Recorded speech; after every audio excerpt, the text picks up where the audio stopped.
ममता बहुत ही सीधी और प्यारी लड़की थी। वहीं सुनील एक सरल और आगे बढ़ने की सोच रखने वाला लड़का। सुनील, बेटा सुनील कहाँ है? अरे जरा एक गिलास पानी तो दे दो।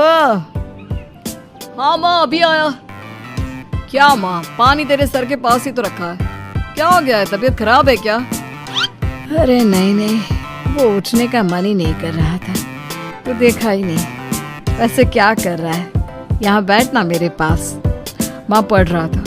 वो क्या है ना, नौकरी में तो वक्त नहीं मिलता, अब ऑफिस से घर आकर ही तो वक्त मिलता है। अच्छा ठीक है, पढ़ ले जा बेटा। सुनील पढ़ लिख कर और आगे बढ़ना चाहता था, लेकिन माँ की तबीयत खराब देखकर सोचता है कि शादी ही कर ले। कब तक माँ का ख्याल वो अकेले रख पाएगा? तो एक दिन, माँ ये ममता है, मैंने इससे शादी कर ली है। तुम्हारी तबीयत भी ठीक नहीं रहती, तो मैंने सोचा शादी कर लेता हूँ। घर संभालने वाली और तुम्हें संभालने वाली कोई आ जाएगी तो अच्छा रहेगा। माँ अचानक से सामने बहू देखकर हैरान रह जाती है। बेटा ये क्या बात होती है? न बैंड, न बाजा, न दहेज, न शगुन, ऐसे कैसे बहू आ गई? माँ तू तो जानती है, मैं नौकरी के साथ पढ़ाई कर रहा हूँ, तो कहाँ से इतना पैसा बचा पाता कि धूमधाम से शादी करता। वैसे भी माँ, लोग तो आकर खाकर निकल जाएंगे, इसलिए बस वैसे ही। माँ जी, मैं आपका ख्याल रखूंगी। वैसे भी ये आगे की पढ़ाई कर रहे हैं, अच्छा कुछ कर गए तो सबके दिन फिर से अच्छे आ जाएंगे। सास को ममता की बात ठीक तो लगती है, लेकिन मन में कहीं ना कहीं लगता है कि कहीं बहू बेटे को लेकर फुर्र ना हो जाए और फिर तो वो रह जाएगी अकेली। बेटा देख, मेरा जो कुछ भी है वो सुनील ही है, और सुनील का भी अब इस दुनिया में मैं ही हूँ और कोई नहीं। क्या सुनील? बिल्कुल माँ, लेकिन आज से ममता भी मेरे जीवन का अहम हिस्सा है, जैसे तू है। सास को बड़ा बुरा लगता है कि उसकी सल्तनत में कोई और हिस्सेदार कैसे हो सकता है। कैसे कोई और उसके 30 साल के बेटे की जिंदगी में अचानक से आकर बराबर का हिस्सेदार बन सकता है। देख बहू, मैं भले थोड़ा बीमार रहती हूँ, लेकिन इसका मतलब यह नहीं कि घर की चीजों में मेरा कंट्रोल खत्म हो गया है। मैं आज भी इस घर की रानी हूँ, समझी? बेटा सोचता है कि ये माँ को अचानक से क्या हो गया। कल तक जो माँ कहती थी कि जिंदगी का कोई भरोसा नहीं, वो अचानक से जंग के मैदान की झांसी की रानी कैसे बन गई? माँ क्या हो गया है? सब ठीक है ना? अचानक कैसी बात कर रही हो? ममता का आज पहला दिन है, स्वागत करो उसका। आसपास की आंटियों को बुलाओ, नई दुल्हन की मुंह दिखाए करवाओ। खैर, सास होने का फर्ज निभाती है और बाद में एक सहेली के साथ बाहर निकल जाती है। क्यों री बताया नहीं कि बेटे का ब्याह कर रही हो? वैसे तो सारा दिन हम ही में घुसी रहती हो। अरे मुझे भी तो अभी पता चला, यूं अचानक सर पर लेकर आ गया। कहता है बहू है माँ तुम्हारी, अब इसको भी इतना ही मैं प्यार करता हूँ जितना तुझे करता हूँ।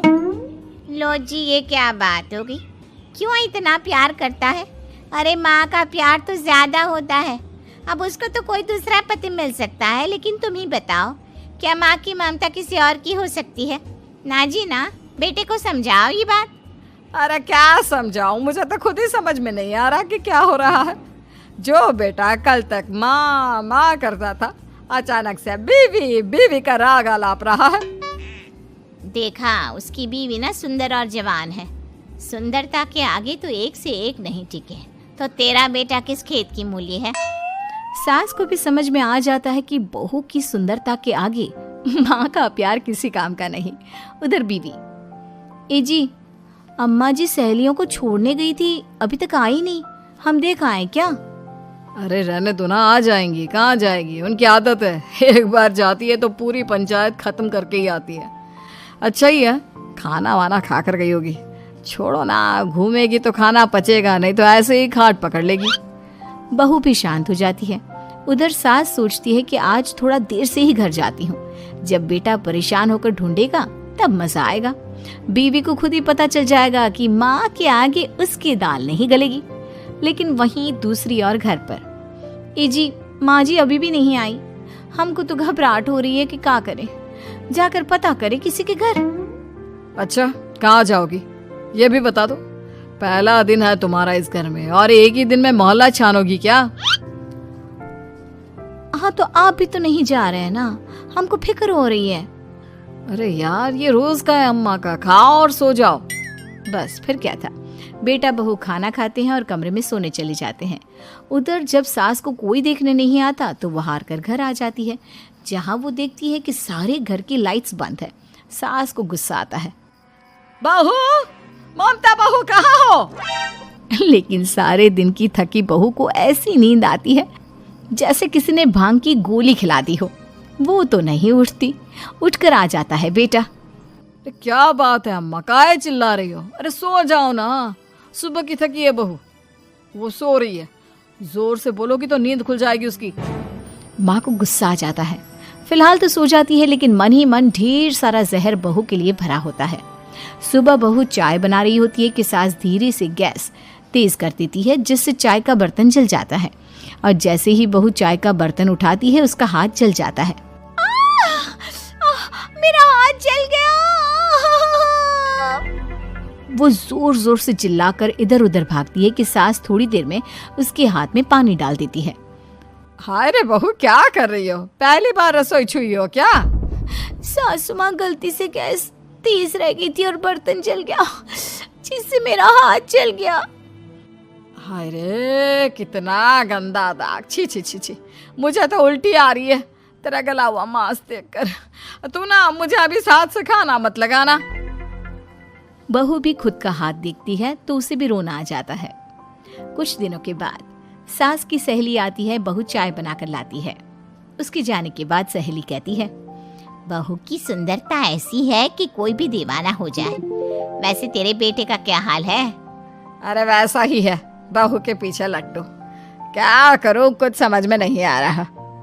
मैंने तो बहू के चेहरे पर दिवाली के पटाखे की चक्री फेंक दी, उसका पूरा चेहरा जल गया।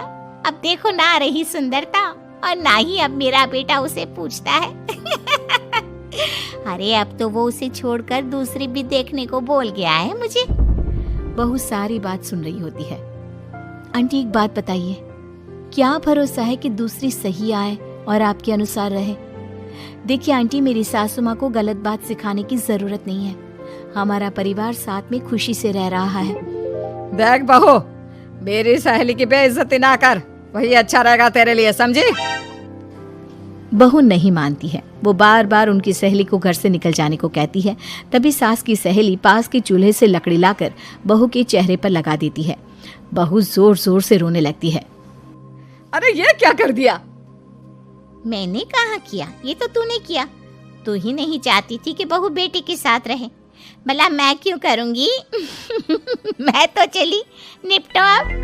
बहू रो रही होती है, दर्द से चिल्ला रही होती है, लेकिन सास उसे डॉक्टर के पास नहीं ले जाती। तभी पति आता है। क्या हो गया ममता? ये दाग कैसे लगा? तुम कैसे जली? ममता कुछ नहीं कहती, बस दर्द से करा रही होती है। पति माँ की तरफ देखता है। हो ना हो माँ, ये पक्का आपका काम है। आप ही ममता से जला करती थी ना। देखना माँ, अब पुलिस आएगी, केस बनेगा, लेकिन पहले मैं ममता को अस्पताल लेकर जा रहा हूँ। सभी अस्पताल जाते हैं, जहाँ डॉक्टर ममता की सास से कहते हैं, आपने तो नहीं जलाया ना बहू को? अब ममता की सास के तो पसीने छूट रहे होते हैं। वो घबरा कर कहती है, ना ना डॉक्टर साहब, कैसी बात करते हैं? हम क्या जलाएंगे अपनी बहू को? डॉक्टर ममता के पति से पूछते हैं। देखिए, क्योंकि ये ससुराल में जली है तो मामला पुलिस का बनता है, तो आप पहले पुलिस को बुलाइए, तभी इलाज पूरा होगा। सास डर जाती है कि अब तो बच्ची जिंदगी जेल में ही रहना होगा। रहने दीजिए ना, पुलिस को क्यों बुलाना? सारी हंसी खत्म हो जाएगी जब पुलिस के डंडे पड़ेंगे। बहू को जलाना भले ही बहुत आसान हो, लेकिन उसके बाद सारी जिंदगी जेल की हवा खाना।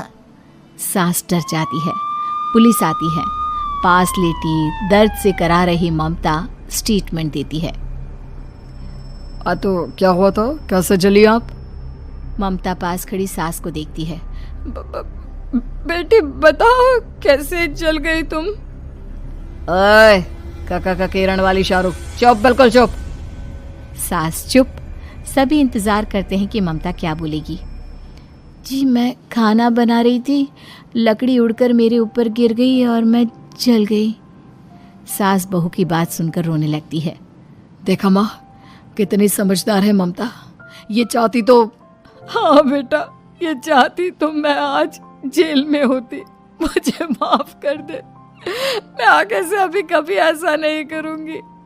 बहू के साथ मिलकर रहूंगी, मुझे माफ कर दे।